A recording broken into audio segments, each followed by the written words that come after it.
होतं स्टार्टिंगला की तुमच्या डेअरीचं नाव आहे डिफॉर्मचं हो, डेअरी, बरोबर आहे? हो. मग याच्यावरूनच तुमच्या शिक्षणावरून त्याचं नाव दिलं हां. होतं बरं. आपण नावच म्हणजे डिफॉर्म टू डेअरी काढून दिलं, की बुवा डिफॉर्म झालं, पण हां, काहीच नाही. मग ते काय म्हणते फार्मसी घेतल्या म्हशी, हां. अशी गोष्ट झाली. प्रत्येक म्हशीला म्हणजे पर्सनल जाऊन भेटता येते सहज. नाहीतर तुम्ही जर तिकडून केलं तर ते फिरून वगैरे जावं लागते. त्याच्यानंतर तुम्ही इथं बघू शकता आणि पाण्याची व्यवस्था जागेवरच केलेली आहे. अर्थ टू ग्राउंड हां, गेले जवळपास 9 लाख रुपये खर्च आला. इथं याच्यात बचत करून आपण हे करू शकतो. बरं. आता जे चुका आम्ही केलेल्या आहेत ना, हं, हे चुका आम्ही तुमच्या समोर आणतो आणि बरं. नंतर तुम्ही साहेब झाल्यावर मग वर्दी घाला, हां. गाडी घ्या, तुम्हाला काय करायचं ते करा. पण अगोदर तुम्ही सायकलनच फिरा. मग आता ही मुरा म्हैस जी आहे ती ओळखायची कशी?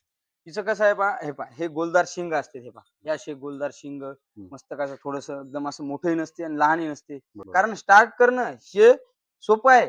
पण हो. ज्यावेळेस लॉस येते, त्यावेळेस माणसाची काय हाल असते, तर हे फक्त जे लॉसमध्ये गेला त्यालाच समजू शकतो. तर दादा त्या मशीनचं आम्हाला असं काही जाणवलं किंवा त्या काही लोकं म्हणतात त्या मशीनमधून रक्तही निघते दुधीच. नाही, ते कसं आहे माहिती आहे का, निष्काळजीपणा केला, हं, की रक्त मिक्स करून देतो आपण. तुरीचं आणि सोयाबीनचं. आता सोयाबीनचं होतं, मग सोयाबीनचं आणि तुरीचं मिक्स करून देतो. बरं. आणि तसंच आपल्याकडे हिरवा चाराही आहे. तर दादा आता यांच्यापासून जे शेणखत निघते, त्याचं तुम्ही काय करता? हे शेणखत कसं आहे, आता आपल्याकडे शेती भरपूर असल्यामुळं हं, आपण आपल्या शेतात टाकतो. बरं. पण आता मागच्या वर्षी आपण शेतात टाकल्यामुळं आम्हाला ॲव्हरेजमध्ये फरक वाटला, हं, जाणवला. कोणतीही रासायनिक खतं आम्ही यावर्षी यूज केलेली नाहीये. बरं. डी नाही, कोणतं हे नाही, युरिया नाही, काही नाही, काही नाही. हं, तरी मला 5चा तुरीचा ॲव्हरेज आला, बगैर पाण्याचा, बगैर खताचा, बगैर नियोजन न करता, कोण्या शेतीतली सोय न करता. अच्छा.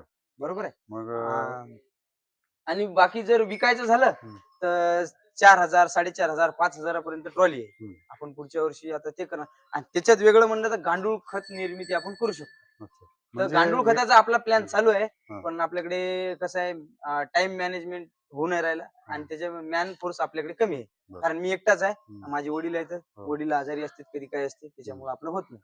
म्हणजे एक शेणखतापासून एक ॲडिशनल इन्कम भेटते हो, सहज.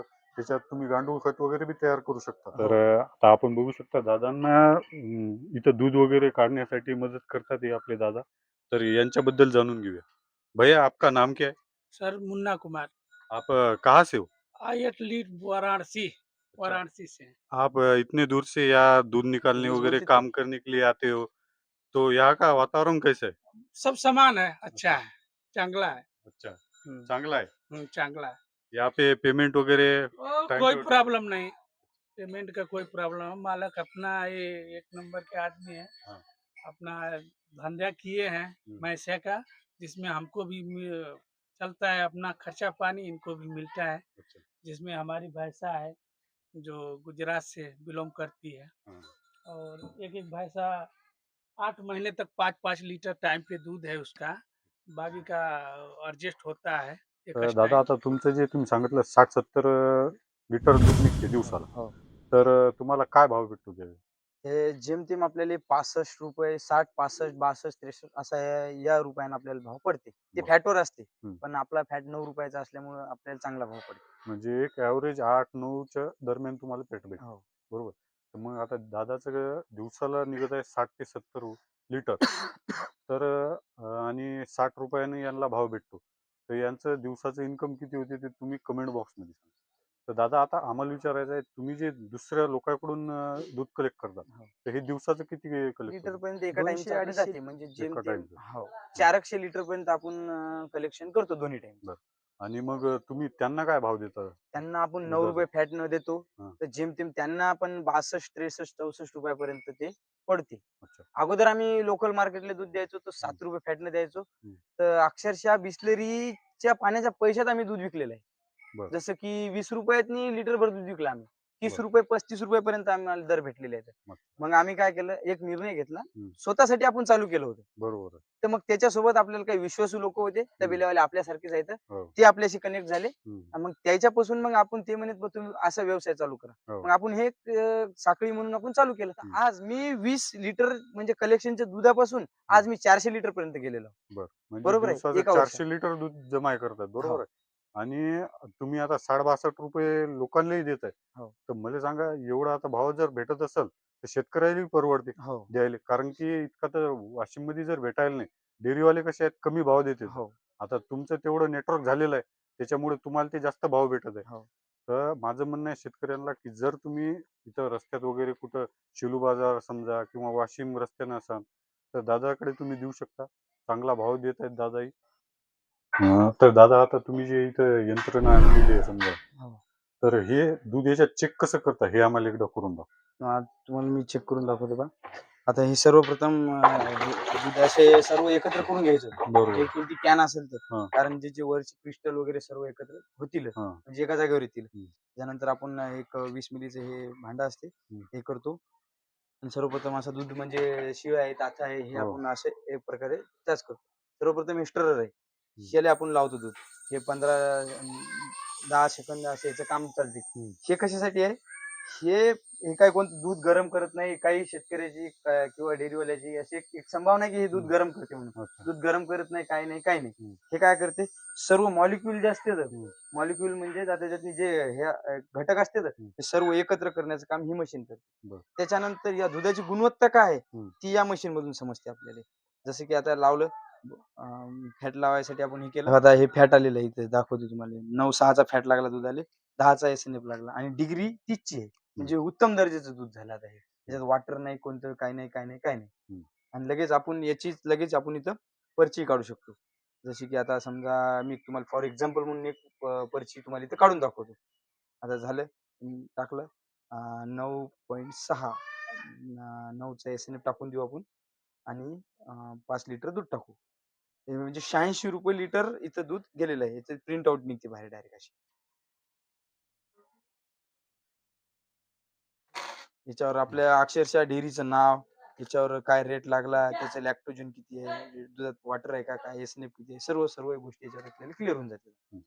म्हणजे आता दादा तुम्ही जी माहिती सांगितली, या एवढ्या जे तुम्ही मशीन वगैरे जमा केली, हो. तर हे टोटल तुम्हाला किती रुपयात गेलं? आपल्याला जवळपास 1-1.5 लाखाच्या याच्यात खर्च आलेला आहे. अच्छा. त्याच्यात इन्व्हर्टर झालं, हं. मशिनरीज झाल्या, हं. वेटिंग स्केल झालं, कॅना वगैरे याच्या सेटअपसाठी पैसे लागले आपल्याला. बरोबर.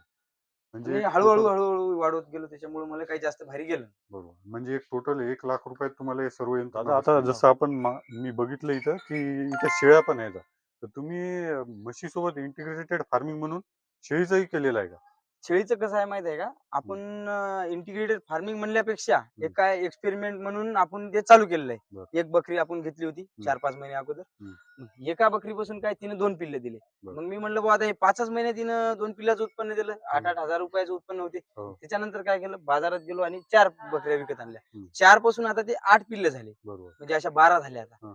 आणि आता आपलं काय चालू आहे म्हणजे याच्यासोबत जर हे झालं कंटिन्यू हां. तर आपण करावं असं आपलं एक नियोजन चालू आहे. हं. तर हे बकऱ्या जे आहेत हे आपल्या मार्केटमधले आहेत. बरं. आपण बाहेरून विकत आणल्यानंतर त्याच्यावर एक्सपेरिमेंट करू. बरं. आता हे 4-5 महिन्यापासून आता मी 55,000च्या बकऱ्या घेतल्या होत्या. हां. याला झाले आता जवळपास 2 ते 2.5 महिने विकत घेऊन. बरं. आज रोजी जरी विकतो म्हणलं हं. ते ₹1,00,000च्या प्लस मध्ये आपल्याला विकल्या जाते. म्हणजे ते म्हैस पालन तर करतच होते, डेअरी व्यवसाय करतात, दूध संकलन करतात लोकांचं. पण सोबत त्यांनी व्यवसाय चालू केलेला आहे. इंटिग्रेटेड फार्मिंग म्हणून शेळीपालन. तर त्याच्यातूनही ते उत्पन्न कमवतात. तर दादा कसं ते शेळी पालनामध्ये वेगवेगळ्या प्रकारच्या जाती, बीटल वगैरे.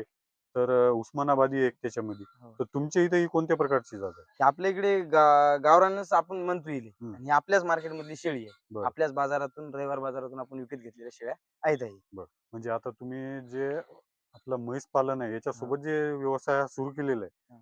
तर याचं फ्युचर काय बघता तुम्ही? हे वाढवणार त्याच्यात आहात का? कसं आहे डोक्यामागे जास्त हेड्याक नाही. हं. जसं की रे बुवा जास्त चारा लागत नाही. हं. चाऱ्याचं व्यवस्थापन कमी आहे आणि मार्केटमध्ये विकायला गेलं तरी पण हे सहज सेल होते. बरोबर. आज आपण पाहायला गेलो तर कटिंग मार्केटमध्ये याचे दर 800 पर्यंत पोहोचलेले आहेत. हो. कोण्या मार्केटमध्ये तर हे पॉसिबलही नाहीये, भेटतही नाहीये.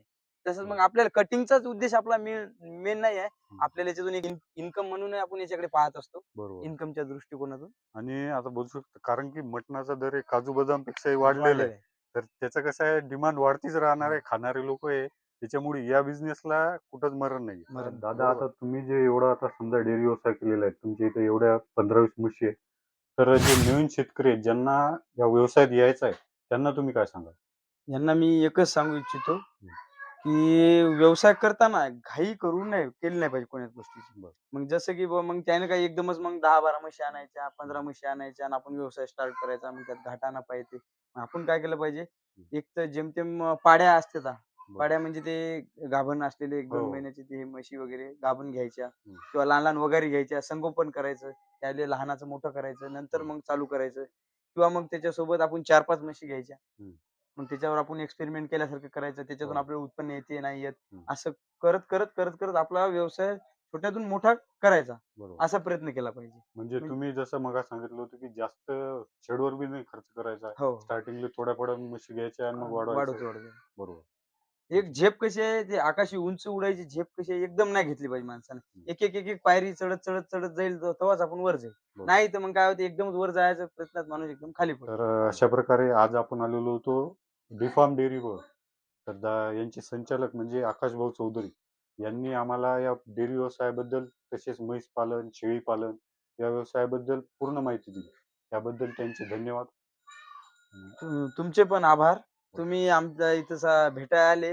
आम्हाला वाटते, की बुवा आमचं एक मुलाखत म्हणून नाही, आम्हाला काय असं व्हिडिओवर गाजायचं-गिजायचं असं काही नसते. पण या व्यवसायातून काय त्रुटी आहेत, काय जाणून हे एक नवीन पिढीबद्दल पोहोचलं पाहिजे. हो. हे काम तुम्ही करून राहिले. बरोबर. म्हणजे तुमच्या चॅनलच्या मार्फत का होईना, पण लोकांना याच्याबद्दल काहीतरी जाणून घेण्याचा एक माहिती भेटू राहिली.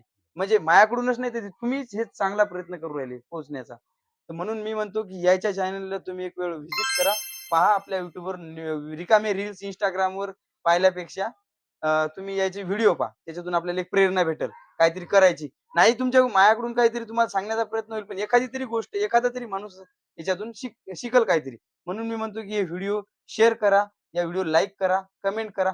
म्हणजे दादाचा पण उत्साह आणखी वाढेल. आणखी माझ्यासारख्या शेतकऱ्याला भेटून ते आणखी जाणून घेण्याचा प्रयत्न करतील. म्हणून मी एवढंच सांगू इच्छितो, की यांच्या चॅनलला सबस्क्राईब करा, लाईक करा, कमेंट करा आणि भरपूर प्रतिसाद असा द्या. ठीक आहे.